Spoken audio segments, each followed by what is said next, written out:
Guys welcome to it's Ashu. இன்றைக்கி வந்து 1 kg biryani எப்படி பண்ணலான்னு பார்க்க போகிறோம். அதுக்கு ஃபஸ்ட்டு ஆயில் கீ போட்டுட்டு வெங்காயத்தை மூணாக கட் பண்ணி போட்டுக்கணும். அடுத்து வந்து ஹோல் ஸ்பைசஸ் வெங்காயம் தக்காளி எல்லாமே போட்டுட்டு நல்லா வந்து வதங்கினதுக்கப்புறமா இஞ்சி பூண்டு பேஸ்ட் போடணும். வெங்காயம் நல்லா கோல்டன் ப்ரௌனாக ஆகணும். கோல்டன் ப்ரௌனாக ஆனதுக்கப்புறம் இஞ்சி பூண்டு பேஸ்ட் உப்பு போட்டுட்டு மஞ்சத்தூள் போடணும். அடுத்து வந்து பச்சை மிளகா போட்டுட்டு புதினா கொத்தமல்லி எல்லாமே போட்டு நல்லா வதங்கணும். புதினா கொத்தமல்லி எல்லாமே நல்லா வதங்கினதுக்கப்புறமா நான் ஸ்க்ரீனில் காட்டுற மசாலாஸ்லாம் போடணும்.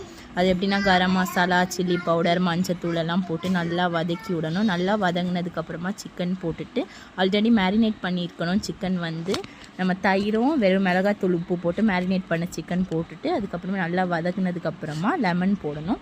லெமன் ஜூஸ் லைட்டாக வந்து ஸ்க்வீஸ் பண்ணி விட்டுட்டு நம்ம மேரினேட் பண்ணி வச்சுருக்க அரிசி சோக் பண்ணி வச்சுருக்க அரிசி போட்டு நல்லா வந்து கிண்டி விடணும். கிண்டி விட்டுட்டு லைட்டாக அப்படி மேலாக்க கிண்டிட்டு தட்டு போட்டு மூடிட்டு தம் போட்டோன்னா நம்ம பிரியாணி ரெடி.